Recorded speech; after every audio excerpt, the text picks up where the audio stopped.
ওকে, hello. আমরা আবার শুরু করলাম আর কি, ঠিক আছে? সম্ভবত একদম শুরু করার মুহূর্তেই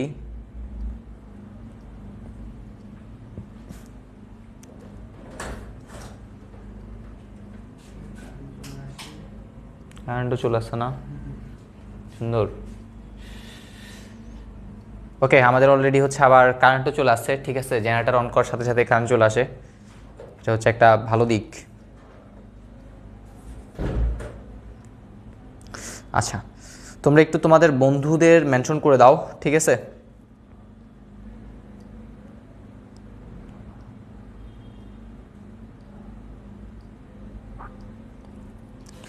আজকে অনেক দিন পর ক্লাস নিতে আসলাম, আর আজকে অনেক অনেক ঝামেলা দেখতেছি আর কি। ওকে, কোনো টেনশন করার কিছু নাই, আমরা আস্তে আস্তে আগাবো। আচ্ছা, আমরা ছিলাম ক্লায়েন্ট কম্পিউটারে আর কি, ঠিক আছে? ক্লায়েন্ট কম্পিউটার মোটামুটি দেখে ফেললাম, আর ক্লায়েন্ট কম্পিউটার নিয়ে আর বেশি কথাবার্তা বলবো না। সো ক্লায়েন্ট জিনিসটা কে ছিল বা কি ছিল সেই জিনিসটা কিন্তু আমি তোমাদের বলে দিছি আর কি, ঠিক আছে? সো তোমরা একটু ঝটপট আবার বন্ধুদের একটু করে মেনশন করে দাও, যাতে আমরা কি করতে পারি, একদম এবার সুন্দরভাবে একসাথে কি করতে পারি, ক্লাসটা করতে পারি আর কি, ঠিক আছে?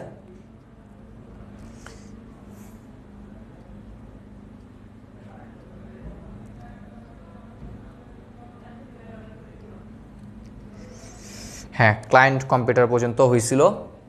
ওকে, তাহলে চলো এবার আমরা নেক্সট স্লাইডে যাই। নেক্সট স্লাইডটা খুবই খুবই ইম্পর্টেন্ট একটা স্লাইড। ওকে, ওয়েবসাইট কাকে বলে, তারপরে জিনিসগুলো কি কি, এই জিনিসগুলোই কথাবার্তা এখন হবে নেক্সট স্লাইডে। তার প্রথমে ওয়েবসাইট জিনিসটা কি, একদম সহজ ভাষায় আমি এখানে 3টা সংজ্ঞা দিছি। তার মধ্যে প্রথম সংজ্ঞাটা কেউ লিখবা না, ঠিক আছে? দ্বিতীয় অথবা তৃতীয় এটা লিখতে পারো, ঠিক আছে? প্রথম সংজ্ঞাটা একদম কি বললাম, বাদ। প্রথম সংজ্ঞাটাকে আমরা কেউ কি করবো না বলো তো, লিখবো না। প্রথম সংখ্যাটা আমরা কেউ লিখিব না, ঠিক আছে? ওকে, তাহলে প্রথমেই দেখো, আমরা সংজ্ঞার প্রথমে একদম সুন্দরভাবে একটা জিনিস লিখে রাখছি। সেটা কি? সেটা একাধিক ওয়েব পেজের সমষ্টিকে কি বলা হয়? ওয়েবসাইট বলা হয়। প্রথম যে জিনিসটা লিখছি সেটা একাধিক ওয়েব পেজের সমষ্টিকে কি বলছি আমরা? ওয়েবসাইট। তাহলে একাধিক ওয়েব পেজ মানে কি? সাপোজ তুমি ওয়েবসাইটে একটা বই চিন্তা করতে পারো, ঠিক আছে? সো একটা বইয়ের কিন্তু অনেকগুলো পৃষ্ঠা আছে না? অনেকগুলো পৃষ্ঠা দিয়েই তো তোমাদের আইসিটি বইটা তৈরি হয়েছে নাকি? সো এই যে পৃষ্ঠাগুলো আছে না, এই প্রতিটা পৃষ্ঠাই কি একটা একটা ওয়েব পেজ।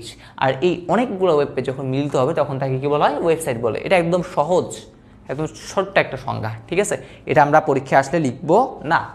ওকে, আমরা যেটা লিখবো সেটা আমাদের জন্য বেশি অ্যাপ্রোপ্রিয়েট হয়। আমরা এটা দিব, না হলে আমরা কোনটা দিব? এটা দিব, ঠিক আছে? এই দুইটার মধ্যে যে কোনো একটা তুমি কি করবা, পরীক্ষার হলে আসলে তুমি এই দুইটা থেকে আনসার কি করবা, দিবা আর কি। ওকে, তার প্রথমে আসি। এটা কি বলা হয়েছে? একই ডোমেন নেমের অধীনে একাধিক ওয়েব পেজ সংযুক্ত থাকলে তাকে ওয়েবসাইট বলে, ঠিক আছে? একই ডোমেন নেমের অধীনে। একই ডোমেন নেম জিনিসটা কি ভাই, এটা আবার কথা এখন। তাহলে দেখো, আমরা যে বলি ফেসবুক, বললাম না ফেসবুক, এই যে ফেসবুক বলতেছি, এই ফেসবুকের কিন্তু অনেকগুলা পেজ, ঠিক আছে? তুমি যদি সাপোজ ফেসবুক বাদ দাও, বন্দি পাঠশালা বললাম, বন্দি পাঠশালা ওয়েবসাইটে ঢুকলে তুমি দেখো অনেকগুলো পেজ আছে না? ICT course, physics course, math course, Bangla course, তো অনেকগুলো কিন্তু পেজ। এই অনেকগুলো পেজের সমন্বয়ে বন্দি পাঠশালা ওয়েবসাইটটা তৈরি হয়েছে। সো দেখো, এই বন্দি পাঠশালার একটা নাম আছে, স্বতন্ত্র একটা নাম আছে, একটা নির্দিষ্ট নাম আছে। এই বন্দি পাঠশালার নামটা কিন্তু এখন আর কেউ কি করতে পারবে না, ইউজ করতে পারবে না, ঠিক আছে? আর এই নামগুলো কিন্তু অবশ্যই কি করতে হয়, আমাদের আগে একটা অনুমোদন নিতে হয়। সে অনুমোদন নিয়ে আমাদের কি করতে, আগে রেজিস্ট্রেশন করতে হয়। ওকে, ডোমেইন নেম রেজিস্ট্রেশন বলে। সো ওই নামটা আর কেউ কি করতে পারবে না, ইউজ করতে তারপরে পারবে না। সো আমাদের নাম বন্দি পাঠশালা, এই বন্দি পাঠশালার নামে আর কেউ কিন্তু কি করতে পারবে না, এই জিনিসটা ইউজ করতে পারবে না। অর্থাৎ ওয়েবসাইটে আরও কোনো কিছু বানাতে পারবে না। কারণটা কি? কারণটা অলরেডি বন্দি পাঠশালার নামটা কি হয়ে গেছে, রেজিস্টার করা হয়ে গেছে, ঠিক আছে? এটা আর করা সম্ভব হচ্ছে না। চলো, ওই একটা ডোমেইন নেম বন্দি পাঠশালা, তো এই ডোমেইন নেমের আন্ডারে অনেকগুলো কিন্তু কি আছে, পেজ আছে। তাহলে এই জন্য এটাকে কি বলা হচ্ছে বলতে, একটা ওয়েবসাইট। ওকে, তাহলে একই ডোমেইন নেম কোনটা বললাম? বন্দি পাঠশালা, এটা ডোমেইন নেম। ফেসবুক, ঠিক আছে, এটা কি তার ডোমেইন নেম। এই জিনিস। তারপরে দেখো 3 নাম্বার সংখ্যাটা কি বলা হয়েছে? কম্পিউটারে বরাদ্দকৃত স্পেস। আচ্ছা, এখানে কেন এই আর উপরে ছিল, আর উপরে এখানে এই আরেকটা সংখ্যা এটা। ওয়েবসাইট হলো পরস্পর সম্পর্কিত 2 বা ততোধিক পেজের সমন্বয়ে তৈরি, যা ইন্টারনেটের সাথে সংযুক্ত, অবশ্যই ইন্টারনেটের সাথে সংযুক্ত থাকবে থেকে কোনো কম্পিউটারে বরাদ্দকৃত স্পেস বা লোকেশন যাতে সকল তথ্যাদি কি থাকে সংরক্ষিত থাকে। কিছুক্ষণ আগেই কিন্তু আমি তোমাদের সার্ভারের জিনিসটা কিন্তু বলছিলাম, এই যে জিনিসটা আছে এটাকে ধরলাম হচ্ছে সার্ভার, এটা হইতেছে কি আমাদের, এটা হইতেছে আমাদের সেই সার্ভার।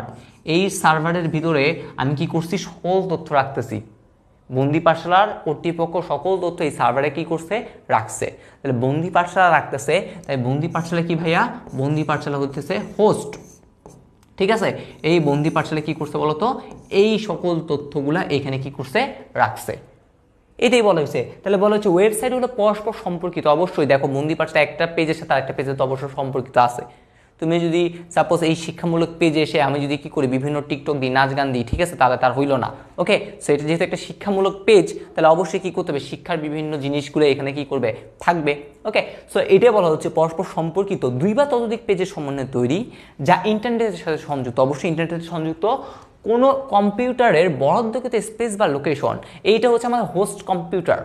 ঠিক আছে, এই আমাদের জন্য একটা কি আছে, বরাদ্দকৃত স্পেস বা লোকেশন, এইখানে কি আছে, সকল তথ্যাদি কি আছে বলতো, জমা আছে। তাহলে আমরা হয় কোনটা দিব, 2 নাম্বারটা, না হলে যে 3 নাম্বারটা আছে সে 2 নাম্বার অথবা 3 নাম্বারটা কি করব, এইখানে আমরা দিব।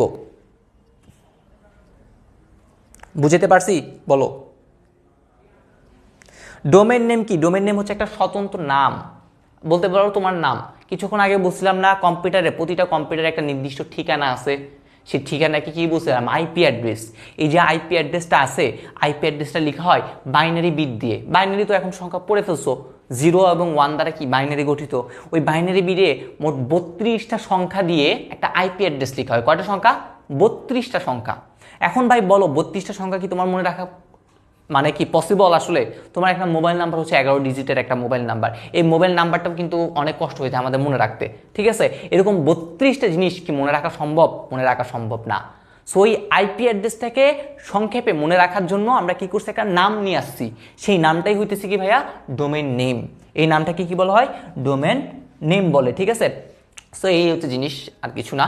এবার আসি আমাদের এই ওয়েবসাইট কত প্রকার।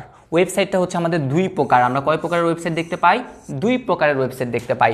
একটা হচ্ছে আমাদের স্ট্যাটিক ওয়েবসাইট, আর একটা হচ্ছে আমাদের কি ভাইয়া, ডাইনামিক ওয়েবসাইট। স্ট্যাটিক ওয়েবসাইট জিনিসটা কি, যেই সকল ওয়েবসাইটের কন্টেন্টটা থাকে নির্দিষ্ট, অর্থাৎ কন্টেন্টগুলো তুমি ওয়েব ব্রাউজিং করতেছো সাথে সাথে কি হবে না, চেঞ্জ হবে না। যেমন তুমি ব্যক্তিগত যে প্রোফাইল থাকে আর কি, ঠিক আছে, সাপোজ তুমি তোমার নিজের নামে অর্থাৎ তোমার নিজ সম্পর্কে কি করছো, গুগলে বিভিন্ন তথ্য দিয়ে রাখছো। তুমি কখন পড়ালেখা করছো, মানে কখন পড়ালেখা করে বের হইছো, এসএসসি পাস করছো কই থেকে, ঠিক আছে, তোমার শৈশব কৈশোর সম্পর্কে সকল তথ্য কি করছো দিয়ে একটা ওয়েবসাইট কি করছো, বানিয়ে রাখছো। এই তথ্যগুলো কি তুমি কি প্রতি মিনিটে মিনিটে চেঞ্জ করো?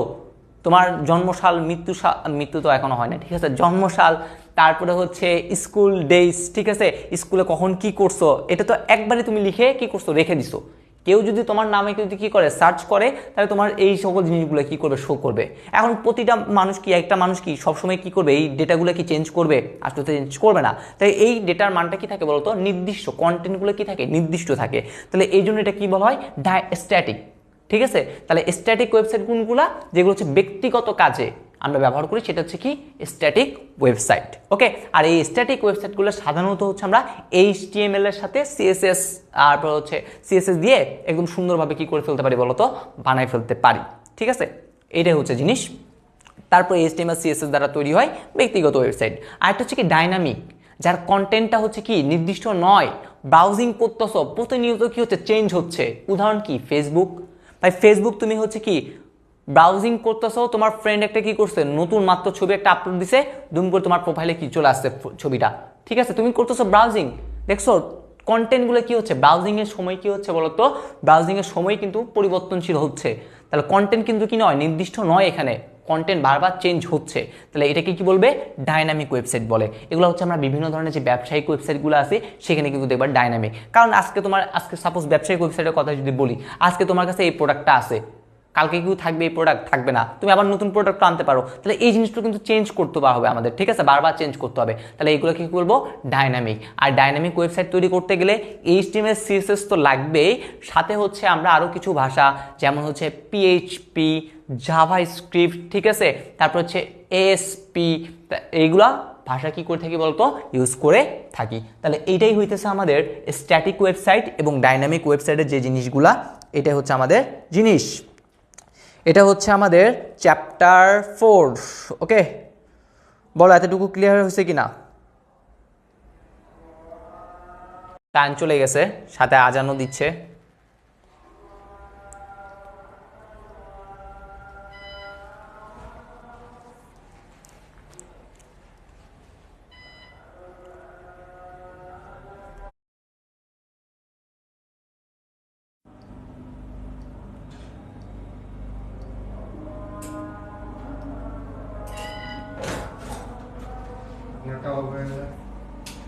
কারেন্ট কি আসছে নাকি জেনারেটর? আচ্ছা,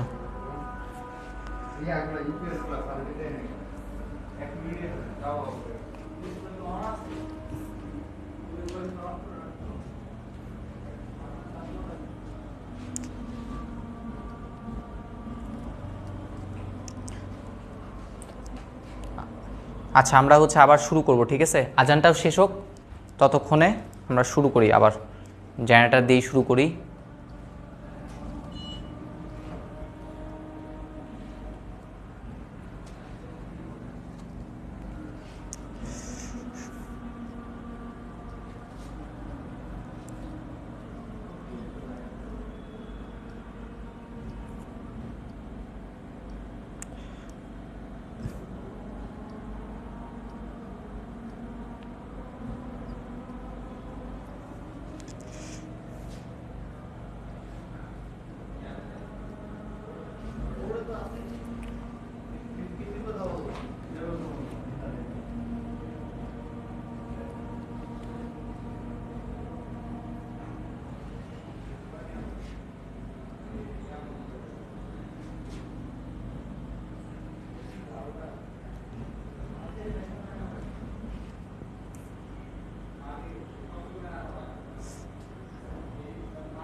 দেখো কারেন্টটা আবার চলে আসছে। জেনারেটর যখন অন করা হয় তখন কারেন্টটা চলে আসে।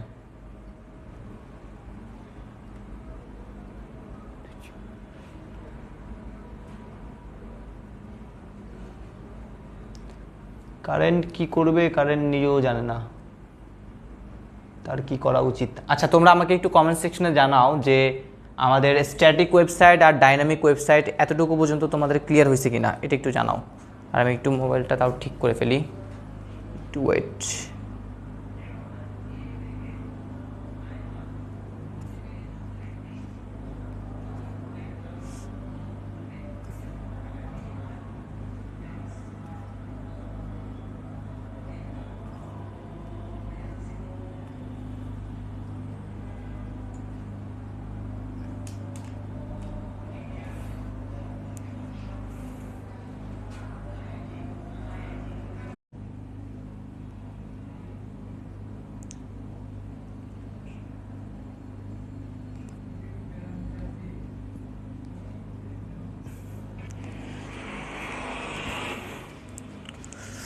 আচ্ছা, সব ওকে আছে, ঠিক আছে?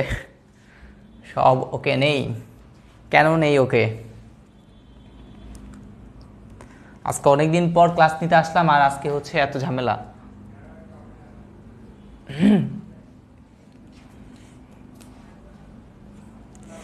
আচ্ছা, এই এইচটিএমএলটা বুঝিয়ে দেন। হ্যাঁ হ্যাঁ বলতেছি, এইচটিএমএলটা হচ্ছে একটা ল্যাঙ্গুয়েজ, ঠিক আছে? যে ল্যাঙ্গুয়েজ দিয়ে আমরা যে ওয়েব পেজগুলো দেখতেছি, সেই ওয়েব পেজগুলো অর্থাৎ ওয়েবসাইটের যত পেজ আছে সবগুলো মেনলি এই এইচটিএমএল ল্যাঙ্গুয়েজ দিয়ে হচ্ছে আমরা কি করে থাকি বলতো, লিখে থাকি। আর স্টাইল করার জন্য, বিভিন্ন ধরনের সাজানোর জন্য আমরা আরও বিভিন্ন ধরনের ল্যাঙ্গুয়েজ আছে। যেমন দেখে এখানে বুঝছি হচ্ছে সিএসএস, ক্যাসকেডিং স্টাইল শিট, এটাকে বিভিন্ন ধরনের স্টাইল করবা। তারপর হচ্ছে বিভিন্ন ধরনের স্ক্রিপ্টিং ল্যাঙ্গুয়েজ যেমন পিএসপি, জাভা। তারপর হচ্ছে বিভিন্ন ডেটাবেস যুক্ত করার দরকার হলে ডেটাবেস লাইক ল্যাঙ্গুয়েজ যেমন হচ্ছে এসকিউএল আছে, ঠিক আছে, স্ট্রাকচার কোয়েরি ল্যাঙ্গুয়েজ, এই সকল জিনিসগুলো আমরা ইউজ করি। আর আমরা কিছুক্ষণ পরেই এই এইচটিএমএল সম্পর্কে একটা বিশাল একটা প্যারাগ্রাফ আছে, কখন আবিষ্কার হবে, কি আবিষ্কার করছে, কিভাবে কি কি করতে হয়, সেই জিনিসগুলো হচ্ছে আমরা কি করবো বলতো দেখে নিব আর কি, ঠিক আছে। তো এত বেশি টেনশন নাই। দেখো এবার আসি ডাইনামিক ওয়েবসাইটের এবং স্ট্যাটিক ওয়েবসাইটের পার্থক্য একটু করে দাগে রাখবা, খুবই ইম্পর্টেন্ট একটা পার্থক্য এটা, ওকে, খুবই খুবই ইম্পর্টেন্ট একটা পার্থক্য।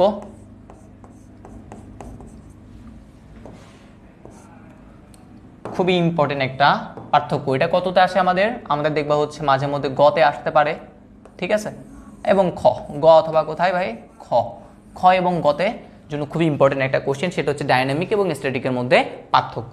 তাহলে দেখো স্ট্যাটিক ওয়েবসাইট প্রথমেই যেটা বললাম, ব্রাউজিং করার সময় কন্টেন্ট কি থাকবে, নির্দিষ্ট থাকবে, বারবার চেঞ্জ হবে না। আর এটা হচ্ছে কি পরিবর্তনশীল তথ্য বা ইন্টারেক্টিভ ওয়েব পেজ থাকে, ঠিক আছে। ওই এটা আর কি, মানে এটা পরিবর্তনশীল নয়, কন্টেন্ট নির্দিষ্ট। ব্রাউজিংয়ের সময় অবশ্যই কোনো কিছু হবে না, বাট এটাতে কিন্তু হবে। তুমি ফেসবুক স্ক্রল করতেছো, এটাই ব্রাউজিং বলি, তো ওই স্ক্রল করার সময় তোমার কিন্তু তথ্য কি হতে পারে, পরিবর্তন হইতে পারে। আর এখানে হচ্ছে ব্যবহারকারীর ব্রাউজারে দ্রুত লোড হচ্ছে, আর এখানে লোড হইতে একটু কি লাগে, তুলনামূলক একটু সময় কি লাগে, ওইটার থেকে বেশি লাগে।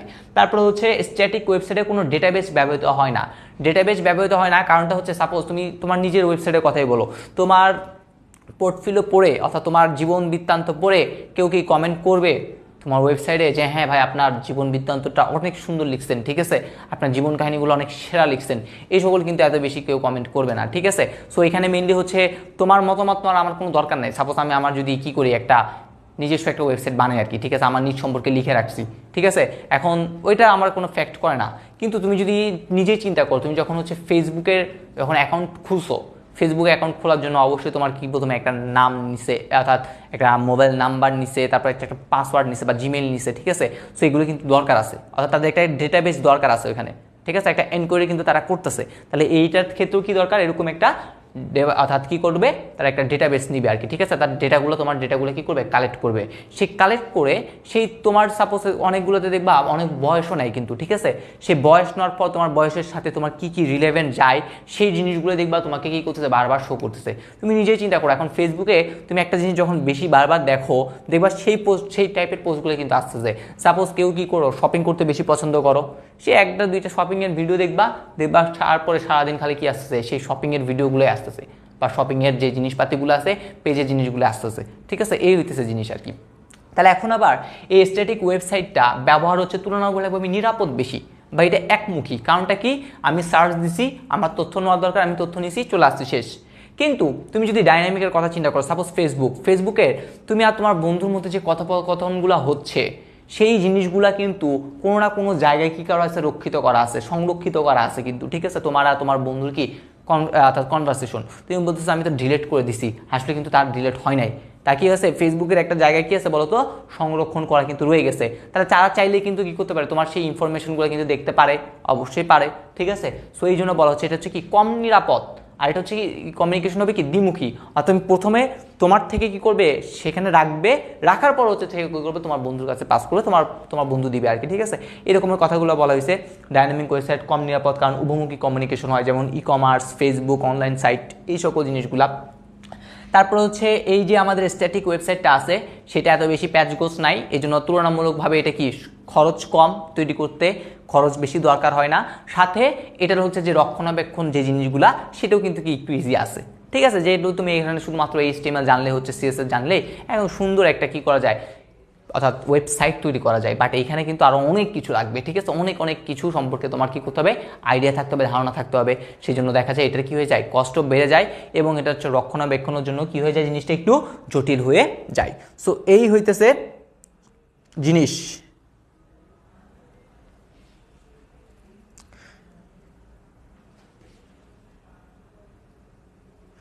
আশা করি বুঝতে পারছি। তাহলে আমাদের মোটামুটি স্ট্যাটিক ওয়েবসাইট অর্থাৎ নিজের সম্পর্কিত একটা ওয়েবসাইট, আর ডাইনামিক ওয়েবসাইট মনে রাখো হচ্ছে একটা ফেসবুকের কথা চিন্তা করো, ঠিক আছে। তাহলে দেখবা হচ্ছে তুমি নিজেই বলতে পারতেছো আসলে এই জিনিসগুলোতে কোথায় কি হচ্ছে আর কোথায় কি না হচ্ছে আর কি। সো এটা গেল হচ্ছে আমাদের নেক্সট কোশ্চেন। এবার আসি হচ্ছে একটা ইম্পর্টেন্ট একটা কোশ্চেন, ঠিক আছে। এই কোশ্চেনটা বুঝলাম না, এই অধ্যায় থেকে একটা 4 নম্বরের একটা কোশ্চেন আসে, এই কোশ্চেনটা আছে একটা 4 নম্বরে। বলা হয়েছে স্ট্যাটিক ওয়েবসাইটকে ডাইনামিক ওয়েবসাইটে পরিণত করতে প্রয়োজনীয় পদক্ষেপ সমূহ। ঠিক আছে, বুঝলাম না, কিছুক্ষণ আগে তো দেখলাম পদক্ষেপ বানানটা ঠিক ছিল। প্রয়োজনীয় পদক্ষেপ সমূহ কি করতে বলছে, লিখতে বলছে। স্ট্যাটিক ওয়েবসাইটকে কি করতে, ডাইনামিক। অনেকবার কিন্তু আসছে কোশ্চেনটা, 4 নাম্বার কোশ্চেন আছে ডিরেক্ট।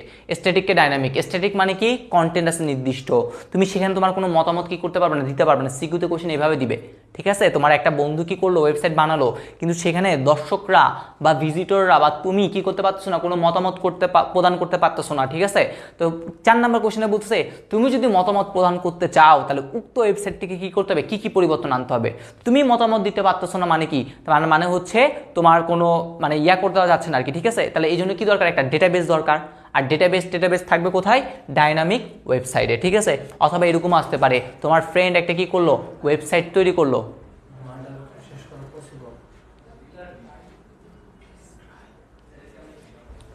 9:15 বলেন। তাহলে হচ্ছে স্ট্যাটিক ওয়েবসাইটটাকে ডাইনামিক ওয়েবসাইটে পরিণত করতে যে প্রয়োজনীয় পদক্ষেপগুলো ছিলাম, আচ্ছা সেটাতে বলতেছিলাম। সেটা হচ্ছে স্ট্যাটিক যে ওয়েবসাইটটা আছে, সেই স্ট্যাটিক ওয়েবসাইটটা তো হচ্ছে বলবে কন্টেন্ট নির্দিষ্ট আছে, কিন্তু তুমি বলবা পরিবর্তনশীল কন্টেন্ট যদি দেখতে চাও তাহলে কি হইতে পারে। আমি উদ্দীপকের ধরনগুলো একসাথে বলে দিলাম, এবার আসে আনসারে। তাহলে প্রথমে স্ট্যাটিক ওয়েবসাইটটা কি দিয়ে তৈরি করছো, HTML বা CSS দ্বারা।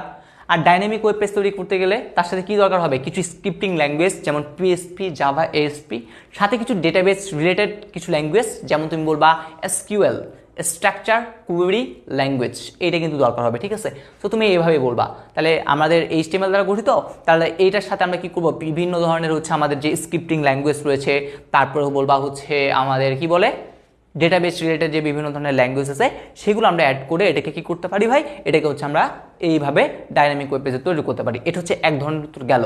সাথে তুমি আরেকটা কথা বলতে পারো, সাপোজ যেহেতু বলতে দেখো স্ট্যাটিক ওয়েবসাইটকে ডাইনামিক, এটাই হচ্ছে মেইন উপাদান। ঠিক আছে, আরেকটা সাপোজ স্কুলের কথা যদি বলি, কিসের কথা বললাম, স্কুল। তুমি স্কুলে যদি কিছু একটা বা বলতে চাও, একটা ওয়েবসাইট একটা সাপোজ মন্তব্য দিতে চাও, সাপোজ তোমাকে বললো ওই জিনিসটা প্রথমে যেটা বললাম, একটা ওয়েবসাইট আছে, সেটা তুমি মতামত প্রদর্শন করতে পারতেছো না, মানে দিতে পারতেছো না, তাহলে মতামত দিতে চাও। তাহলে মতামত দেওয়ার জন্য সে চাইলে কি করতে পারে বলো তো, আমি চাইলে তোমাকে একটা ফর্ম দিয়ে দিতে পারি না, গুগল ফর্ম। সাপোজ আমি তোমাকে গুগল ফর্ম দিয়ে দিলাম, বললাম দেখি তুমি আমাকে বলো তোমার এই অর্থাৎ আমাদের এই ICT কোর্সে তুমি কি কি সমস্যা ফেস করতেছো। ঠিক আছে, তোমার কোনো সমস্যা নাই, তুমি হচ্ছে বলো, তোমার পরিচয় কি থাকবে, গোপন থাকবে, তুমি হচ্ছে আমাকে জানাও। তখন তুমি কি করবা, সেই গুগল ফর্মে কি করবা, তোমার মতামতটা দিবা। তার মানে এখানে কি বলতেছি, একটা ফর্মের কথা বলতেছি। সো ওইখানে তুমি চাইলে কি করতে পারো, একটা ফর্মের একটা ইয়াও করতে পারো। অর্থাৎ আমরা HTML দ্বারা কিভাবে একটা ফর্ম তৈরি করা যায় সেটাও কিন্তু কি করবো, শিখবো একদম ক্লাসের শেষের দিন। ঠিক আছে, অর্থাৎ এই লেকচারের একদম শেষ লেকচারে, অর্থাৎ লেকচার 12তে দেখবো আমরা কিভাবে একটা ওয়েব পেজের ফর্ম তৈরি করা যায়। ওকে, সো ওইটা দিয়েও আমরা কি করতে পারি, এই আনসারটা সুন্দরভাবে সাজিয়ে কিন্তু লিখতে পারি। বাট অ্যাকচুয়াল আনসার বা মেইন আনসারটা হচ্ছে এটা। আর প্রথম দিকে একটু হাবিজাবি লিখতে হবে, স্ট্যাটিক ওয়েবসাইট কাকে বলে, ডাইনামিক ওয়েবসাইট কাকে বলে, স্ট্যাটিক কেমনে গঠন করছো। ঠিক আছে, তার যে ওয়েবসাইটটা যে একটা স্ট্যাটিক ওয়েবসাইট সেটা আগে তোমাকে বুঝতে হবে, তারপরে একটু কি করতে হবে, মিশাই লিখতে হবে, মনের মাধুরী মিশাই কি করতে হবে ভাইয়া, লিখতে হবে। সো বলেন এতটুকু ক্লিয়ার কিনা, বুঝতে পারছি স্ট্যাটিককে ডাইনামিককে কিভাবে পরিণত করা যায়, তার পদক্ষেপগুলো কি কি হইতে পারে আমাদের।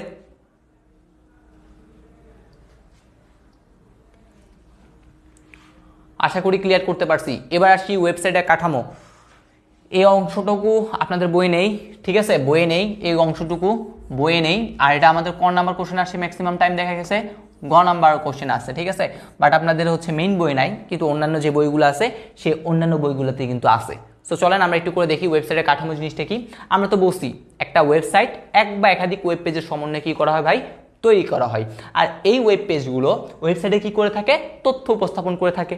ঠিক আছে, আর ওয়েব সার্ভারের অন্তর্গত বিভিন্ন পেজগুলো, তাহলে প্রথম আগে এটা মনে রাখো, ওয়েব কাঠামো বলে, ওয়েবসাইটের কাঠামো। তাহলে হচ্ছে ওয়েবসাইটের অন্তর্গত পেজগুলো কিভাবে সাজানো থাকবে তার পরিকল্পনা বা ছককে ওয়েবসাইটের কি বলা হবে, কাঠামো বলা হবে। ঠিক আছে, এটা আমরা কিছুর জন্য শিখবো, ক নাম্বার কোশ্চেনের জন্য আমরা কিন্তু শিখবো। আর ওয়েবসাইটের কাঠামোটাকে আমরা কয় ভাগে ভাগ করতে পারি ভাই, 3 ভাগে আমরা ওয়েবসাইটের কাঠামোকে কি করতে পারি, ভাগ করতে পারি। 1 নাম্বার যে ভাগ সেটা হচ্ছে আমাদের হোম পেজ, আরেকটা হচ্ছে মূলধারার বা পেজ, আরেকটা হচ্ছে কি উপধারার পেজ। আর এই যে হোম পেজ যেটা আছে এটা হচ্ছে আমাদের MCQতে আসে ভাই। এই হোম পেজটা আমাদের কোথায় আসে ভাইয়া, হোম পেজটা দেখবেন আমাদের অনেকবার MCQতে আসছে হোম পেজ।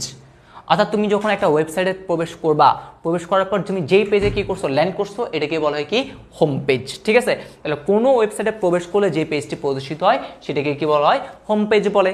তারপর দেখো একটা মূলধারার পেজ আছে, একটা উপধারা। মূলধারার পেজ বলতে গেলে তুমি একটা বইয়ের কথা যদি চিন্তা করো, বইয়ের যে সূচিপত্রটা আছে না, সূচিপত্রকে বলতে পারো হচ্ছে মূলধারার পেজ। আর প্রতিটা অধ্যায়ের তো কিছু না কিছু কন্টেন্ট আছে, ঠিক আছে, ওই যে পুরা অধ্যায়টা একটা, সাপোজ আমি চতুর্থ অধ্যায় দিলাম, চতুর্থ অধ্যায় রিলেটেড এই কন্টেন্টগুলো আছে, সূচিপত্র তো ওইগুলোই থাকে। ঠিক আছে, দেন তুমি কি থাকবা, ওই প্রতিটা অধ্যায়ের একদম ডিটেলস বর্ণনা, সেই ডিটেলস বর্ণনাগুলো কোথায় পাবা, উপধারার যে পেজগুলো আছে সেই উপধারার পেজগুলোতে আসলে আমরা আমাদের যে ডিটেলস বর্ণনা সেগুলো কিন্তু পাবো। ঠিক আছে, সো এই হচ্ছে জিনিস। আমরা একটা ট্রি কাঠামো যখন আলোচনা করব তখন দেখবে এই জিনিসগুলো পাবো। ওয়েবসাইটের বৈশিষ্ট্য অনুসারে আমরা এই ওয়েবসাইটকে কী করতে পারি, ওয়েবসাইটের কাঠামোকে 4টা ভাগে ভাগ করতে পারি। কয় ভাগে?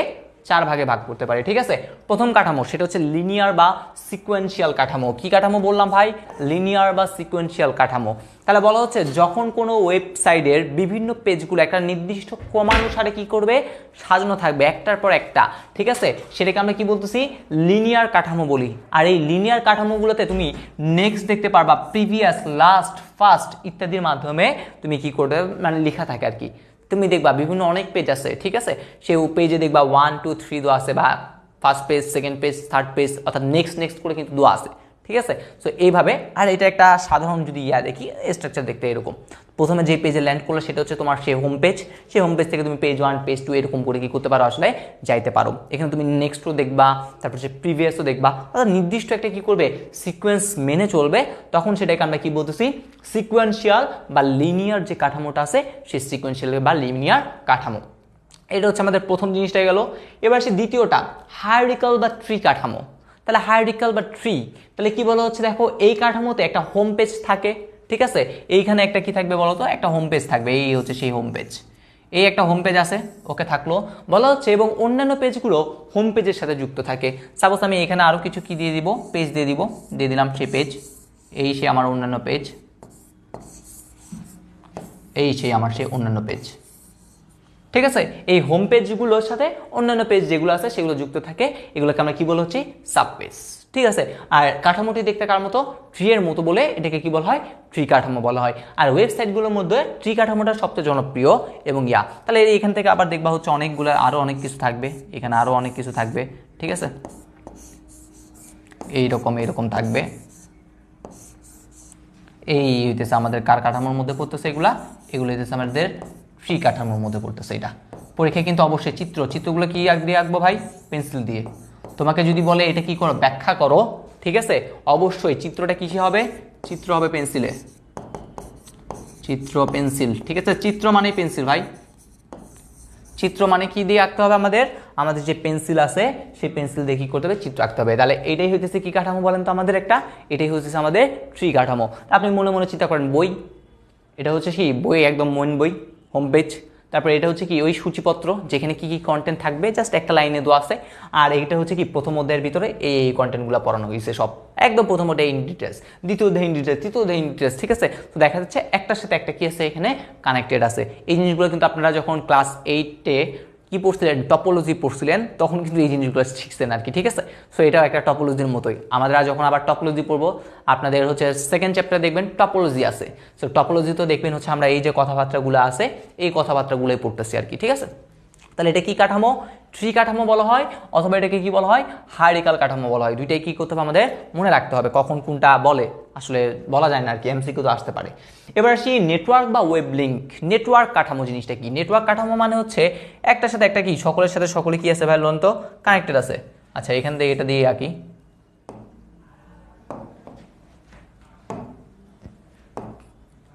ওকে, তাহলে এখানে একটা আঁকলাম, এখানে আর একটা দিলাম, এখানে দিলাম একটা, এখানে দিলাম একটা,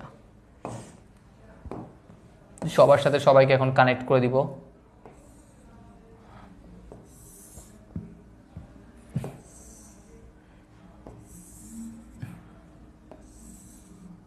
এটাই একটা সিম্পল একটা ফর্ম। ঠিক আছে, এটাই হচ্ছে আমাদের নেটওয়ার্ক বা কি কাঠামো ভাইয়া, নেটওয়ার্ক অথবা ওয়েব লিঙ্ক। অর্থাৎ যেখানে প্রতিটা পেজের সাথে কি আছে বলেন তো, কানেক্টেড আছে। যেমন যদি এই পেজের কথা চিন্তা করি, দেখেন ও কিন্তু এই লাইনের মাধ্যমে এটার সাথে কানেক্টেড, এই লাইনের মাধ্যমে এটার সাথে কানেক্টেড, এই লাইনের মাধ্যমে এটার সাথে কানেক্টেড। আপনি এখন এই পেজটা থেকে যে কোনো যে পেজ ইচ্ছা সেই পেজে চলে যেতে পারবেন। খুব সুন্দর। সেমভাবে ওর কথা বললে এখান থেকে এখানে যাবে, এখান থেকে এখানে যাবে, এখান থেকে এখানে যাবে, ও কিন্তু কানেক্টেড। ওর কথা বললে সেম। অর্থাৎ এখানে প্রতিটা পেজ থেকে আপনি যেখান থেকে চান সেখানে কি করতে পারেন বলেন তো, লাভ দিতে পারবেন বা ফাল দিতে পারবেন আর কি, ঠিক আছে। সো লাভ দেন বা ফাল দেন যাই দেন না কেন কোনো সমস্যা করতে পারবে না। কোন কাঠামো থাকলে আপনার, নেটওয়ার্ক অথবা ওয়েব লিঙ্ক। তাহলে নেটওয়ার্ক বা ওয়েব লিঙ্ক কাঠামোতে কি হয়, এক কাঠামো থেকে অর্থাৎ এক পেজ থেকে আপনি আরেক পেজে খুব সুন্দরভাবে কি করতে পারবেন বলুন তো, মুভ করতে পারবেন। তারপর হচ্ছে এই ধরনের স্ট্রাকচারের প্রতিটি পেজের সাথে অন্যান্য পেজগুলো লিঙ্ক করা থাকে, যার ফলে ভিজিটররা যে কোনো পেজ থেকে অন্য যে কোনো পেজে কি করতে পারে, ভিজিট করতে পারে। আর এটা কিন্তু অনেক বেশি সুবিধাজনক, ঠিক আছে। আপনি এক পেজ থেকে আরেক পেজে যাচ্ছেন, এটা আপনার ইচ্ছা, আপনি যেখান থেকে ইচ্ছা কি করতে পারবেন সেখানে চলে যাবেন, ঠিক আছে। সো এইটাই হচ্ছে আমাদের নেটওয়ার্ক বা ওয়েব লিঙ্ক কাঠামো। এবং সর্বশেষ আরেকটা কাঠামো আছে, সেটা হচ্ছে মিক্সড বা হাইব্রিড যে কাঠামোটা বলা হচ্ছে, সেটা বলা হচ্ছে দুই বা ততোধিক কাঠামোর সমন্বয়ে যে গঠিত, সেটাকে বলা হচ্ছে কি হাইব্রিড। তাহলে একাধিক কাঠামো এখানে থাকবে, ঠিক আছে। আপনি হচ্ছে ওয়েব লিঙ্ক নেন, তারপর হচ্ছে ট্রি নেন, সবগুলো নিয়ে কি করতে পারেন, এই কাঠামোটা গঠন করতে পারেন। সাপোজ আমি যদি হচ্ছে একটু করে জাস্ট একটু করে দেখাই দিব, বেশি দেখাবো না। এই একটা, এই একটা, আর এটা মনে করলাম এই একটা আছে, এটা আছে। তাহলে এই তিনটার সাথে তিনটা মাথা আগে কী করে দিব, কানেক্ট করে দিব। দিচ্ছি, কানেক্ট করে দিলাম। তাহলে এই মাথার সাথে কানেক্ট করার সাথে সাথে আবার আমার মাথায় একটু কী হচ্ছে, দুষ্টু বুদ্ধি আসতে বলে হচ্ছে আমি এরকম আরও কিছু মাথা দিব।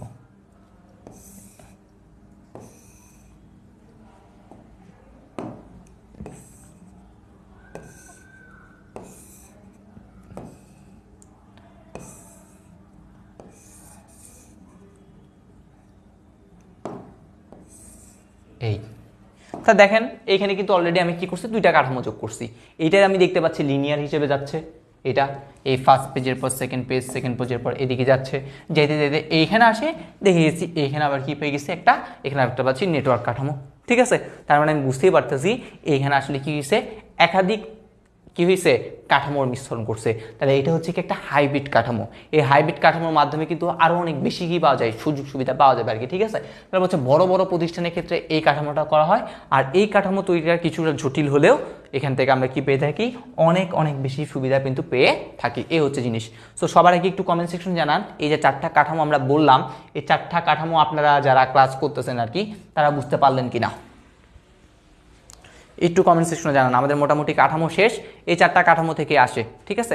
ডিরেক্ট দেখবেন আপনাদের চিত্রগুলো দিয়ে দিছে, বিভিন্ন চিত্রগুলো দিয়ে দেয়। যেমন আমি যখন চট্টগ্রাম বোর্ড 2019 সালে যখন পরীক্ষা দিয়েছিলাম, তখন দেখা গেছে এই চিত্রটা আমার দিয়ে দিছে, ঠিক আছে। সম্ভবত এরকম চিত্রগুলোই দিয়ে দিছিল, বলছে এটা কোন ধরনের কাঠামো সেটা কি করো, ব্যাখ্যা করো।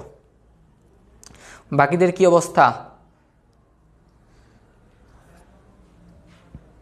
ওকে, হিমেল বলছে বুঝতে পারছি, মিনা বলছে ক্লিয়ার, তারপর হচ্ছে শাহিনা বেগম, আবু সায়েদ, ওকে, তারপর হচ্ছে মারুফ, আমির হামজা বলছে একটু একটু, ওকে সমস্যা নাই, তুমি হচ্ছে আবার ক্লাসটা যখন করবা একদম ফুল বুঝে যাবা।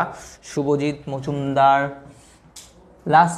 লাস্টেরটা হচ্ছে একাধিক কাঠামো যুক্ত হয়েছে। এখানে হচ্ছে একটা কাঠামো আছে, আবার দেখো এই কাঠামোর সাথে আরেকটা নতুন একটা কাঠামো তৈরি হয়েছে।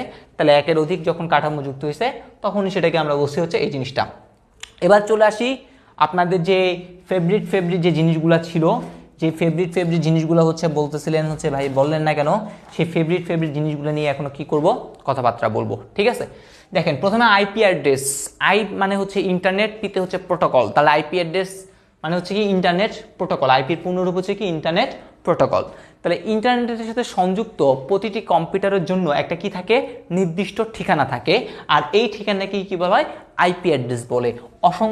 অসংখ্যবার এই কোশ্চেনগুলো আপনাদের ক নাম্বারে কিন্তু আসছে, ঠিক আছে। সো অবশ্যই কি করবেন, ভালো মতো মনে রাখবেন আইপি অ্যাড্রেস কাকে বলে। আচ্ছা, এবার দেখেন আমাদের আরও কিছু এমসিকিউ যেগুলো আসে সব আমি এখানে একসাথে লিখে রাখছি। আপনাদের কাজ হচ্ছে জাস্ট কি করবেন, ধুমাইছে কি করতে হবে, মুখস্থ করতে হবে। বর্তমানে IPv4 আরেকটা হচ্ছে কি, একটা IPv4 আরেকটা হচ্ছে IPv6 নামে দুইটা ভার্সন কি আছে, চালু আছে, যার মধ্যে আমরা বর্তমান সময় ইউজ করি কোনটা, IPv4টা, ঠিক আছে। আচ্ছা, তারপর দেখেন বলছে IPv4টা হচ্ছে 32 বিটের বা 4 বাইট। আমরা কিন্তু এটা জানি, আমরা কি জানি, আমরা জানি হচ্ছে 8 বিট। আচ্ছা, 1 বাইট লিখি, তাহলে 1 বাইট ইকুয়াল টু হইতেছে কত বলেন তো, 8 বিট। তাহলে এখানে আমরা 32 বিট, 32কে যদি 8 দ্বারা ভাগ করেন তাহলে আসে কত 4 বাইট। তাহলে এটা বলেন হচ্ছে আমরা কত বলেন, এটাকে বলেন হচ্ছে 4 বাইট বা 4 অক্টেটের। ঠিক আছে, আচ্ছা এখন দেখেন আমরা এই যে IPv4 যেটা আছে সেটা দ্বারা আমরা অদ্বিতীয় কয়টা চিহ্ন বানাতে পারি জানেন? 2^32। কত বললাম? 2^32টি অদ্বিতীয় আপনি কি করতে পারবেন? সিগন্যাল বানাতে পারবেন। বুঝতে পারতেছেন কত? 2 এর পাওয়ার হচ্ছে 32, তার মানে কত হয়ে যাচ্ছে? কতগুলা নির্দিষ্ট ঠিকানা আপনি কি করতে পারতেছেন? বানাইতে পারতেছেন। ঠিক আছে, এর থেকেও যখন অধিক হয়ে যাচ্ছে তখনই মেনলি কোথায় যাচ্ছে? এই IPv6 এর কাছে আমাদের কি করতে হবে বলেন তো? কমন করতে হবে আর কি। ঠিক আছে, সো এই হইতেছে জিনিস। তাহলে এই IPv4 দ্বারা আমরা কতটুকু করতে পারি? 2^32 সংখ্যক কি করতে পারি? অদ্বিতীয় যে চিহ্নগুলো আছে সে অদ্বিতীয় চিহ্ন অর্থাৎ অদ্বিতীয় অ্যাড্রেস আমরা কি করতে পারি বলেন তো? বানাতে পারি। এই হইতেছে আমাদের নেক্সট কথা। আচ্ছা এবার আসি আমাদের নেক্সট কথা, সেটা হচ্ছে এই প্রতিটি অক্টেটকে দেখেন আমরা ওই 8 বিটে কি করে ফেলি? 1 অক্টেট। আবার 8 বিটে হচ্ছে কত অক্টেট? 1 অক্টেট। তাহলে এই প্রতিটি অক্টেটকে আমরা কি করতেছি? প্রতিটি অক্টেটকে আমরা কি দ্বারা পৃথক করি? ডট দ্বারা পৃথক করা হয়। তাহলে আমি একটা আইপি অ্যাড্রেস লিখি। ঠিক আছে, একটা আইপি অ্যাড্রেস লিখি, তাহলে আপনাদের বুঝতে আরও কি হবে? সুবিধা হবে।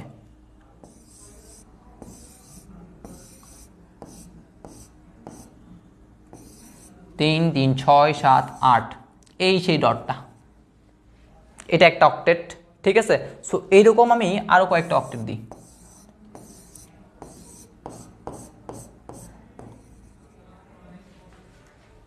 ওকে,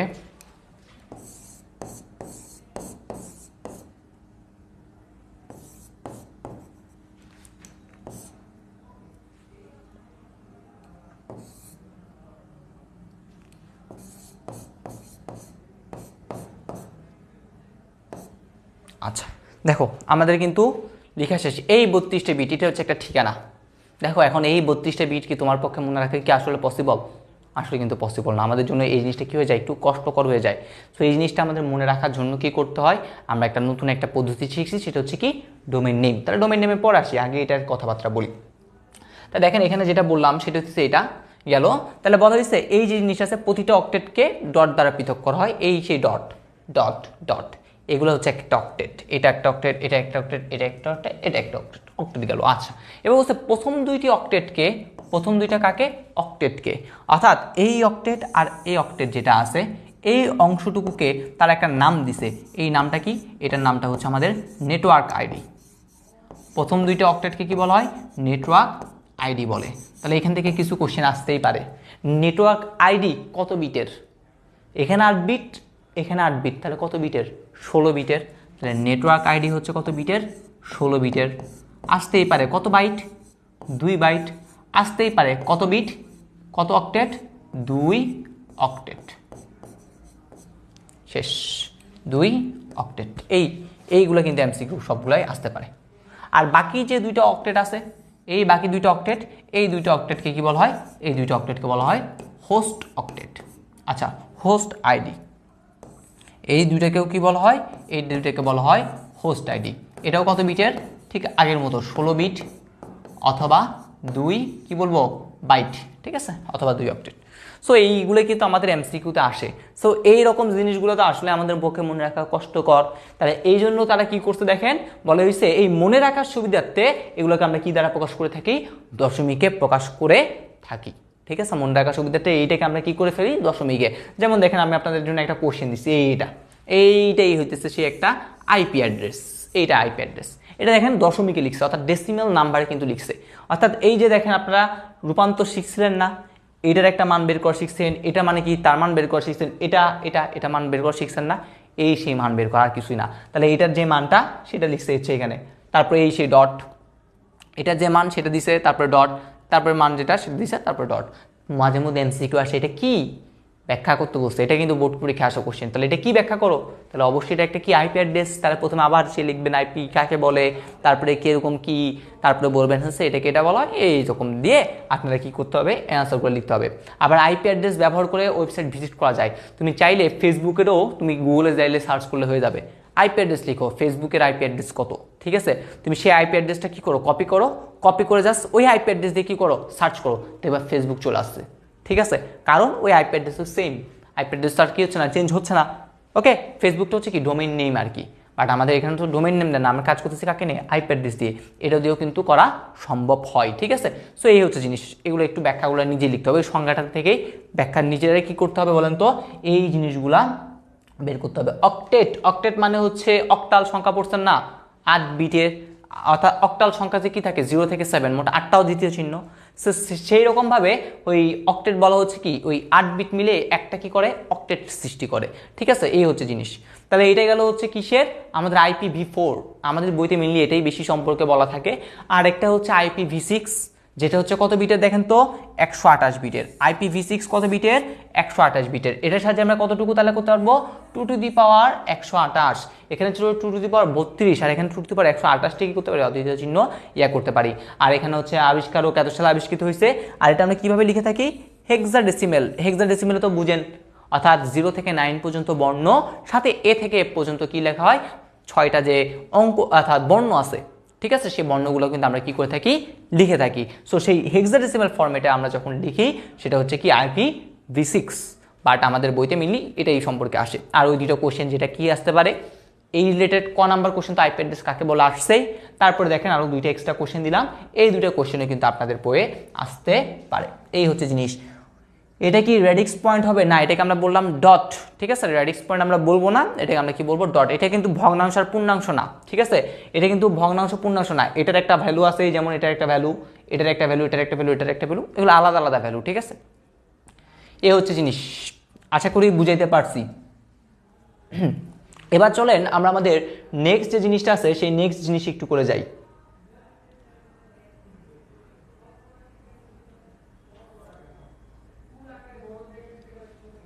ওকে, নেক্সট জিনিসটা হচ্ছে আমাদের ডোমেন নেম। কিছুক্ষণ আগে দেখলাম আইপি অ্যাড্রেস মানে হচ্ছে আমাদের 32টা ডিজিট আছে, বাইনারি ডিজিট, আসলে মনে রাখা অনেক কষ্ট। সেই মনে রাখাকে সহজ করার জন্য আমাদের পরবর্তীতে ডিএনএস বা ডোমেন নেম সিস্টেম চালু হয়েছে।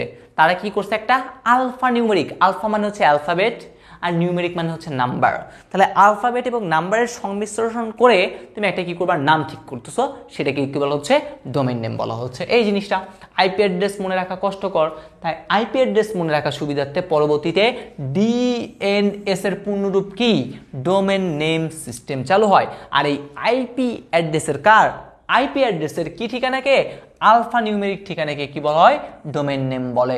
এইখান থেকে কিন্তু অনেক অনেক কি আসছে, ক নাম্বার কোশ্চেনে কিন্তু এটা আসে। আর এমসিকিউর কথা যদি বলি, এই অংশটুকু মুখস্থ রাখবা, এই অংশটুকু এমসিকিউতে আসবেই। ঠিক আছে, তোমাদের কলেজ পরীক্ষাগুলোতে আসবেই, ইভেন তোমরা যখন হচ্ছে কি করবা, অ্যাডমিশন বলো, তারপর হচ্ছে এইচএসসি বলো, সবসময় কি আসবে, এই টেবিলটা থেকে এমসিকিউ আসে। ঠিক আছে, খুবই গুরুত্বপূর্ণ। আচ্ছা, এবার এই ডোমেন নেমকেও বিভিন্ন অংশ দ্বারা কি, এই ডোমেন নেমটাও আমাদের বিভিন্ন বিভিন্ন অংশ দ্বারা কি বলেন তো গঠিত। যেমন একটা হচ্ছে রুট বা টপ লেভেল ডোমেন। এই রুট বা টপ লেভেল ডোমেন কি বোঝায় বলেন তো, এই রুট বা টপ লেভেল ডোমেন বোঝায় ডোমেনের ধরন। রুট বা টপ লেভেল ডোমেন কি বোঝায়, ডোমেনের ধরন বোঝায়, ডোমেনের প্রকৃতি বোঝায়। ঠিক আছে, আর যেখানে আমরা কি থাকবে, জেনেরিক এবং কান্ট্রি কোড। ঠিক আছে, এইটা হচ্ছে সেই জেনেরিকটা, আর এখানে বিভিন্ন ধরনের কান্ট্রি কোড আছে, যেমন বিডি, কোনো ওয়েবসাইটে সে যদি বিডি দেখেন তাহলে বুঝিয়ে নিতে হবে সেটা আসলে কার ওয়েবসাইট, বাংলাদেশের একটা ওয়েবসাইট আর কি। ঠিক আছে, এটাই, যেমন আপনি বাংলাদেশে কোনো একটা ওয়েবসাইট দেখবেন .gov.bd, ঠিক আছে, .gov অর্থাৎ সরকারি কোনো ইয়াতে গেলে মাঝে মধ্যে দেখবেন .gov.bd, তার মানে বুঝাইতে পারতেছি এটা হচ্ছে কি একটা বাংলাদেশের ওয়েবসাইট নিয়ে কথাবার্তা বলা হচ্ছে। এই হচ্ছে জিনিস। ঠিক আছে, তাহলে রুট বা টপ লেভেল ডোমেনে আমরা কি নিয়ে আলোচনা করব, ডোমেনের ধরন নিয়ে আলোচনা করব। আর 2 নাম্বারটা হচ্ছে কি সেকেন্ড লেভেল যে ডোমেনটা আছে, সেখানে আমরা কি করবি, ডোমেনের পরিচিতিমূলক নাম। পরিচিতিমূলক কি থাকবে, নাম, যেমন বললাম ফেসবুক, এইগুলা, এই নামগুলোই হইতেছে কি, এটা হচ্ছে কি ডোমেনের সেকেন্ড লেভেলে থাকে আর কি। ঠিক আছে, আমরা একটা ডোমেন নেম দেখবো, একটা আলোচনা করব, কোনো টেনশন নাই। তার আগে একটু করে বলি, কিছু টপ লেভেল ডোমেন আছে, আর ডোমেনের প্রকৃতি জিনিসটা কি হয় সেটা একটু করে বলি। ধরনের আরেকটা কি হতে পারে, ধরন আসতে পারে, মাঝে মধ্যে দেখবেন প্রকৃতি আছে, ধরন বা প্রকৃতি সেম।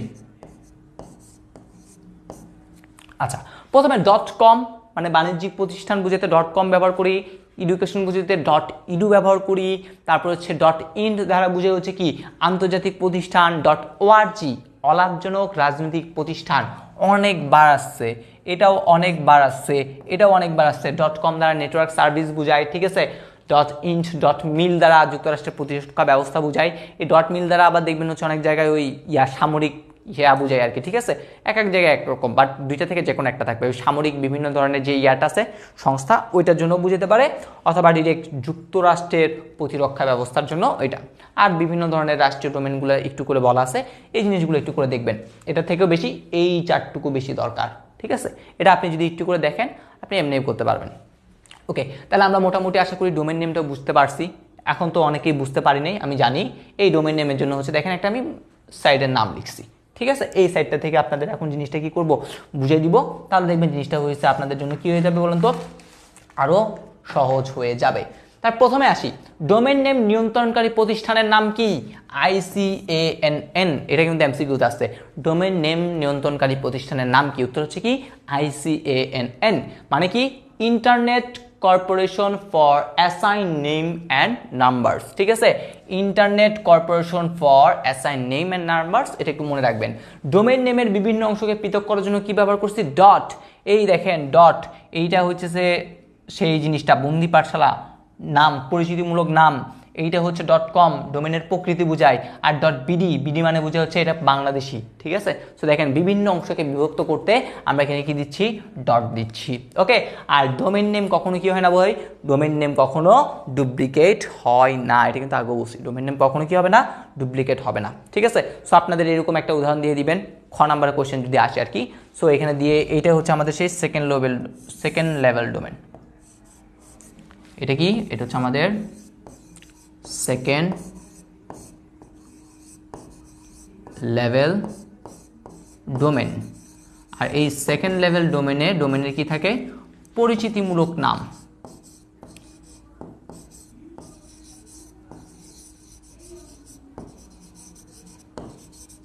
সেকেন্ড লেভেল ডোমেনে আমরা কি দিব? ডোমেনের কি থাকবে বলেন তো? একটা পরিচিতিমূলক নাম বা প্রতিষ্ঠানের যে নামটা আছে সেই প্রতিষ্ঠানের নামটা আমরা কি করব এখানে দিব, ঠিক আছে। আর এই যে .comটা আছে এটা হইতেছে কি? Top level domain.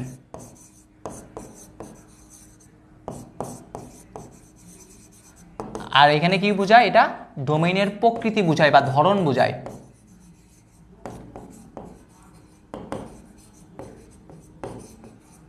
আর এই যে .bdটা আছে, এই বিডিটা দ্বারা কি বোঝায়?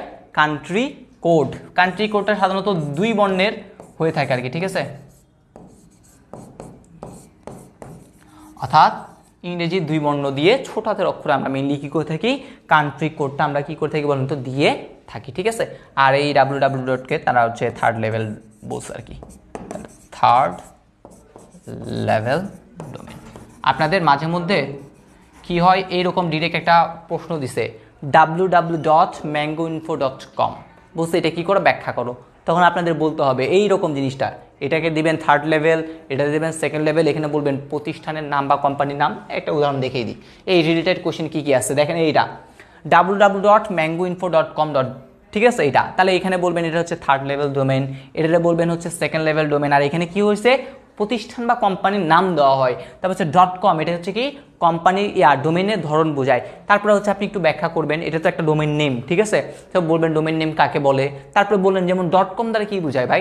.com দ্বারা বুঝাবেন এটা একটা কি? কমার্শিয়াল প্রতিষ্ঠান, বাণিজ্যিক প্রতিষ্ঠান। সো এরকম করে লিখলেই আপনি 2 নাম্বার পেয়ে যাবেন আর কি, ঠিক আছে। আর ওই যে জিনিসটা দিলাম এই জন্য আমি এটা এরকম করে লিখে রাখছি। সো এই জিনিসগুলো যদি এখানে আরও সুন্দরভাবে দেন একদম ফুল মার্কস কি পেয়ে যাবেন। তারপর আসি নেক্সট জিনিসটা, ডোমেন নেম অদ্বিতীয় ব্যাখ্যা করো।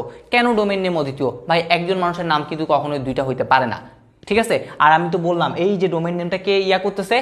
ICANN, ঠিক আছে। তাদের থেকে আপনার কি করতে হবে? আগে রেজিস্ট্রেশন করতে হবে। একবার যে নাম রেজিস্ট্রেশন হয়েছে তারা সেই নামটাকে আর কাউকে কি করবে না, দিবে না। এইটাই হচ্ছে জিনিস। এবার সেই নেক্সট জিনিস, আইপি ঠিকানা হচ্ছে ডোমেন নেমের গাণিতিক রূপ। আইপি অ্যাড্রেস অবশ্যই তো ডোমেন নেমের গাণিতিক রূপ। আইপি অ্যাড্রেসটা কি ছিল? গাণিতিক রূপ ছিল। সেটাকে যখন আমরা আলফা নিউমেরিক অর্থাৎ বিভিন্ন আলফাবেট এবং নাম্বার যোগ করে সেটাকে কি করছি ভাই? ডোমেন নেম বানাইছি। এটা একটু ঘুরে পেঁচে লিখতে হবে। তারপর বলছে আইপি অ্যাড্রেসের চেয়ে ডোমেন নেম ব্যবহার সুবিধাজনক ব্যাখ্যা করো। অবশ্যই আইপি অ্যাড্রেসের থেকে ডোমেন নেম ব্যবহার সুবিধাজনক। আইপি অ্যাড্রেসের 32টা ডিজিট তো আমার মনে রাখা সম্ভব না, তাই এই সম্ভব করার জন্য আমরা কি করি? ডোমেন নেমটা ব্যবহার করে থাকি। তারপরে এইরকম ডোমেন নেমে কেন www থাকে ব্যাখ্যা করো, ঠিক আছে, এটা একটু দেখে নেবেন। তারপর হচ্ছে ডোমেন নেম কেন রেজিস্ট্রেশন করতে হয়, এই জিনিসগুলো একটু করে আপনারা নিজেরাই ট্রাই করবেন। এই হইতেছে আপনাদের যে জিনিসগুলো আছে সেইটা।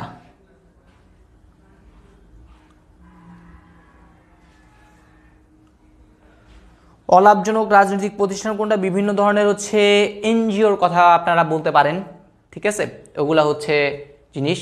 তারপর হচ্ছে বিভিন্ন ওই হেল্পের সাহায্য সংস্থা আসে না, হেল্প করে, ওগুলা বলতে পারেন হচ্ছে কি অলাভজনক রাজনৈতিক প্রতিষ্ঠান আর কি।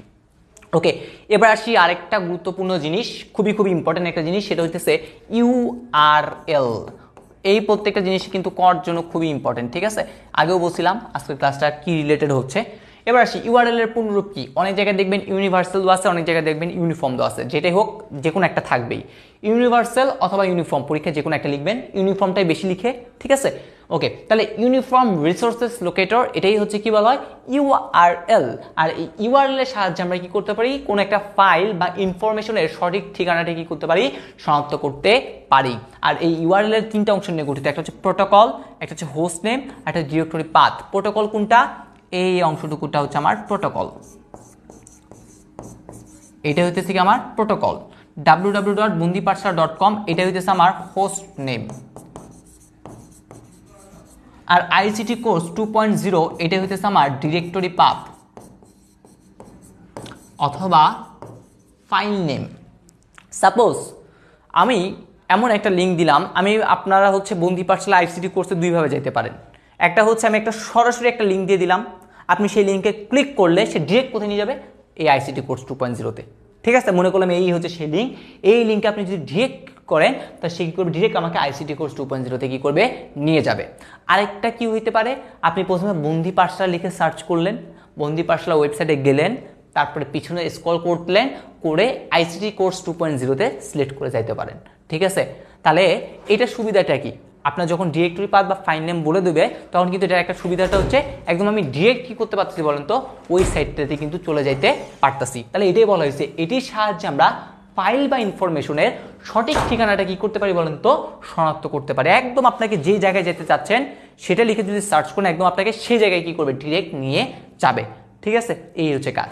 তাহলে একটা ওয়েব পেজের যদি ঠিকানা বলা হয়, তার মানে কি মেইন জিনিসটা কি আসলে এই ইউআরএল। এই ইউআরএল দ্বারাই কিন্তু আপনি একটা ওয়েব পেজের কোথায় কি চলে যাবেন, অর্থাৎ মেইন যে জায়গাটা আছে সেই মেইন জায়গাটাই চলে যাবেন। আর এই পুরো অংশটুকুইকেই এই জন্য আমরা কি বলতেছি ভাই, এটাকে আমরা বলতেছি ইউআরএল, ইউনিভার্সাল বা ইউনিফর্ম রিসোর্সেস কি বলেন তো, লোকেটর। এই হইতেছে জিনিস।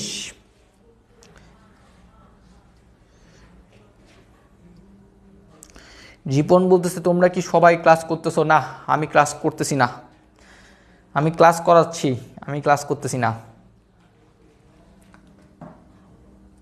ওকে, আশা করি এগুলো বুঝতে পারছি, একদম সহজ সহজ জিনিস, এই জন্য আমি আর টাইম নষ্ট করছি না। এবার আসি প্রোটোকল। কিছুক্ষণ আগে বলতেছিলাম প্রোটোকল ওই একটা আদান প্রদান আর কি, ডেটার আদান প্রদান, সার্ভার ও ক্লায়েন্টের মধ্যে ডেটার আদান প্রদানের নিয়মকে কি বলা হয়, প্রোটোকল বলা হয়।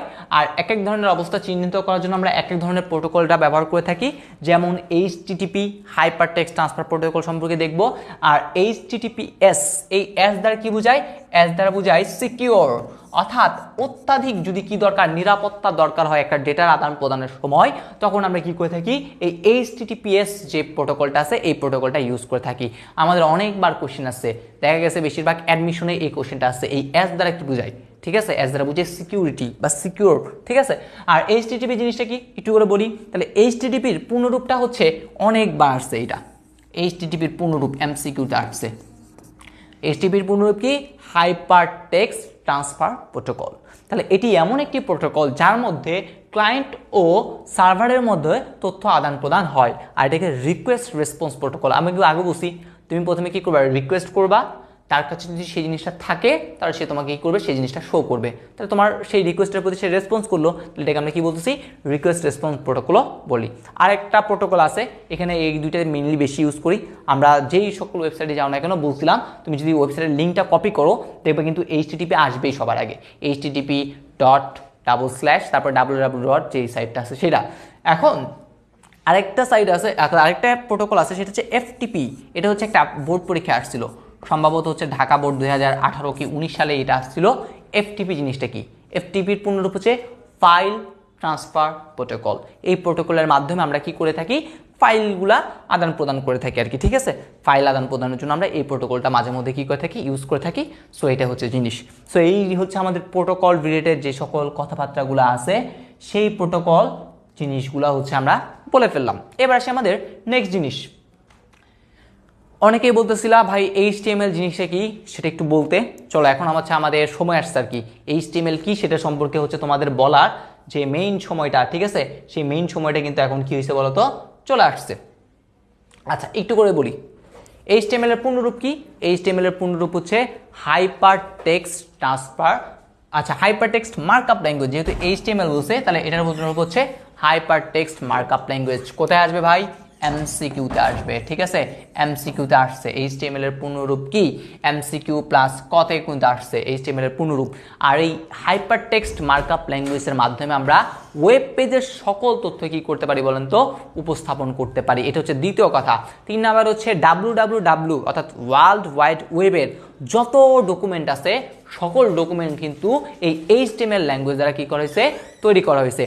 তারপরে যে কোশ্চেনটা বেশি আসে সেটা হচ্ছে কত সালে আবিষ্কৃত হয়েছে ভাই, 1990 সালে। কত সালে, 1990 সালে। কে আবিষ্কার করছে, sir team Berners-Lee. Team Berners-Lee সর্বপ্রথম কি করেন, এই HTML-টা আবিষ্কার করেন। আর HTML এর সর্বশেষ যে ভার্সনটা আমরা এখন ইউজ করি সেটা হচ্ছে HTMP, কত বলেন তো, 5। এই ভার্সনটা আমরা কি করে থাকি, ইউজ করে থাকি। আচ্ছা এবার আরেকটু কিছু দেখি, সেটা হচ্ছে বিভিন্ন প্রকার টেক্সট এডিটর সফটওয়্যার। যেমন একটা টেক্সট এডিটর সফটওয়্যার নাম বলি, এটা হচ্ছে নোটপ্যাড বা ওয়ার্ডপ্যাড।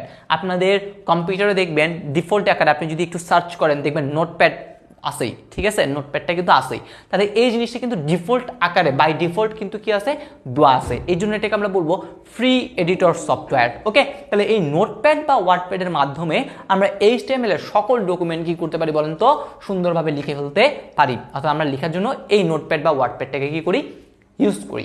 তারপরে বলা হচ্ছে HTML ফাইল সেভ করার সময় অবশ্যই তার শেষে আমরা .html অথবা ডট কি দিব, htm এই জিনিসটা ব্যবহার করব। যেমন আপনারা আশা করি জানেন, যদি একটু করে কোনো পিকচারে যদি যান দেখবেন, কোনো যদি পিকচারে যান দেখবেন শেষে কিন্তু এরকম দেওয়া আছে .img, আচ্ছা .img না সরি .jpg দেওয়া, ঠিক আছে, jpg, বা দেখবেন হচ্ছে দেওয়া আছে এরকম .jpeg, ঠিক আছে, বা দেখবেন দেওয়া আছে .gif, .png, এইরকম লেখাগুলো কিন্তু দেওয়া আছে। অর্থাৎ আপনার যদি ছবি হয় তাহলে অবশ্যই শেষে এই জিনিসগুলো থাকবে। আর যদি কোনো কি দেখেন, কোনো যদি ভিডিও দেখতে যান, ঠিক আছে, যদি কোনো ভিডিও দেখতে যান তখন দেখবেন শেষে কি দেওয়া আছে .mp, কত দেওয়া আছে, 4 দেওয়া আছে, ঠিক আছে। সেম ভাবে আপনি একটা HTML ফাইল কিভাবে বুঝবেন, বুঝার উপায়টা হচ্ছে শেষে দেখবেন কি দেওয়া থাকবে, হয় .html না হলে .htm, এই দুইটার মধ্যে যে কোনো একটা কথা কিন্তু দেখবেনই, ঠিক আছে, এই হইতেছে কথা। আচ্ছা তারপরে দেখেন আরেকটা জিনিস লিখছি, সেটা হচ্ছে HTML কেস সেন্সিটিভ ল্যাঙ্গুয়েজ নয়। কেস সেন্সিটিভ ল্যাঙ্গুয়েজ কি নয়, তার মানে কি এখানে বড় ছোট হাতের অক্ষরে কি করতে পারে, সংমিশ্রণ করতে পারে। অর্থাৎ আপনি একবার বড় হাতের লিখছেন একবার ছোট হাতের লিখছেন, কোনো প্রবলেম হবে না।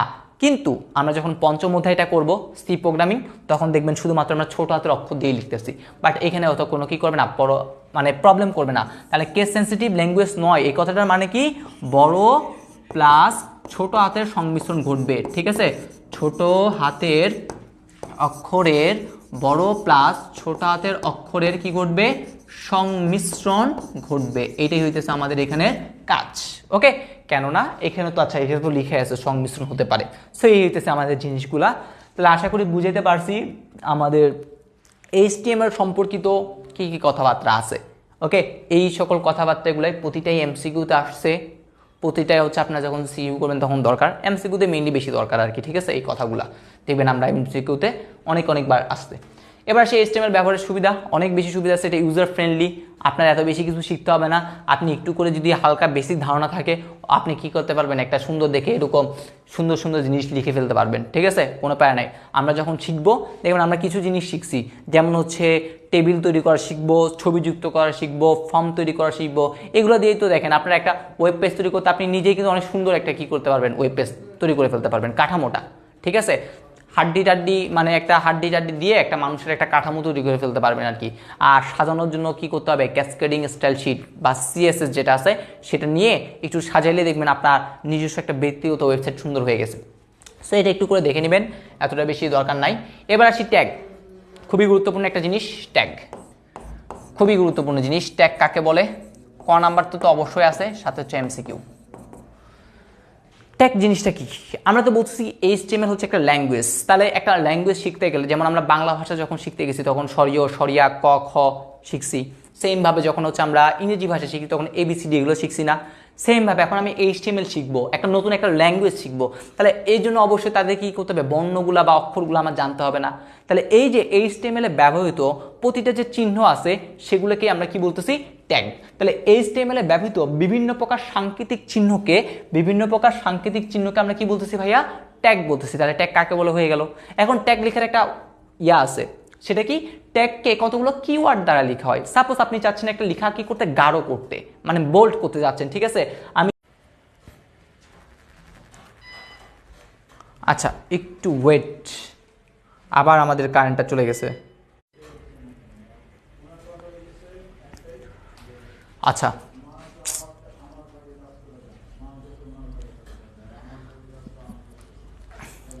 আবার হচ্ছে আমাদের কারেন্টটা চলে গেছে। আমরা আজকের ক্লাসটা সম্ভবত হচ্ছে এতটুকু পর্যন্ত রাখবো, ঠিক আছে। কারেন্টটা হচ্ছে একদম বেশি বেশি ডিস্টার্ব করতেছে। আর হচ্ছে আমরা কি করব না, লাইভটা কাটবো না। আমরা ট্যাগ থেকে হচ্ছে আমাদের যে নেক্সট ক্লাস আছে সেই নেক্সট ক্লাস থেকে হচ্ছে আমরা একদম ট্যাগ নিয়ে কি করব, আলোচনা করবো আর কি, ঠিক আছে। আজকে হচ্ছে আমরা এইচটিএমএল পর্যন্ত যে বেসিকটা আছে সেই এইচটিএমএল পর্যন্ত আমরা বেসিক পর্যন্ত কি করলাম, রাখলাম। তাহলে একটু করে বলি আজকে হচ্ছে আমরা কি কি নিয়ে আলোচনা করছি আর কি, ঠিক আছে। প্রথমে হচ্ছে আমরা দেখলাম একটা কিছু গুরুত্বপূর্ণ ইনফরমেশন ছিল, সেখানে হাইপার লিঙ্ক, হাইপার মিডিয়া এরকম টাইপের কথাবার্তাগুলো ছিল, এই জিনিসগুলোই হচ্ছে আমরা দেখলাম। তারপরে হচ্ছে আমরা ইন্টারনেট কাকে বলে, ডাব্লিউ ওয়ার্ল্ড ওয়াইড ওয়েব কাকে বলে, তারপর হচ্ছে ওয়েব ব্রাউজার কি, তারপর হচ্ছে সার্চ ইঞ্জিন কি, এই সকল জিনিসগুলা কি করলাম, দেখলাম আর কি। তারপর আমরা দেখলাম হচ্ছে ওয়েবসাইট কাকে বলে, ওয়েবসাইটের দুইটা প্রকারভেদ ছিল, তাদের মধ্যে পার্থক্য কী সেটা। তারপর আমরা দেখলাম ওয়েবসাইটের কাঠামো, 4 প্রকারের কাঠামো সম্পর্কে আমরা ইন ডিটেলস দেখলাম। তারপর হচ্ছে দেখবেন আমরা বিভিন্ন ধরনের জিনিস দেখলাম, যেমন হচ্ছে এইচটিএমএল এর যে কিছু বেসিক কথাবার্তাগুলো ছিল সেগুলো দেখলাম, ঠিক আছে। সো এইরকম মোটামুটি জিনিসগুলা দেখলাম আর কি। আর আজকের ক্লাসটা হচ্ছে আমরা এতটুকু পর্যন্তই শেষ করতেছি, যেহেতু হচ্ছে কারেন্ট একটু বেশি ডিস্টার্ব করতেছে। সো হচ্ছে আমরা কি করতেছি না, আর কন্টিনিউ করতেছি না। আপনাদের এইটার উপরেই হচ্ছে আগামীকাল কি হবে, আরেকটা লেকচার হবে। আর আমি আন্তরিকভাবে দুঃখিত, আসলে আমারও কিছু করার নাই, কারেন্টের উপর আসলে আমার কোনো হাত নাই। প্রথমে হচ্ছে একটু মাইক্রোফোনে ডিস্টার্ব করছে, দেন হচ্ছে আবার কারেন্ট চলে গেল। সো আন্তরিকভাবে দুঃখিত আর কি, ঠিক আছে। নেক্সট টাইম আশা করি ইনশাল্লাহ আরও ভালো আমরা ক্লাস করতে পারবো আর কি। ওকে, আল্লাহ হাফেজ তাহলে।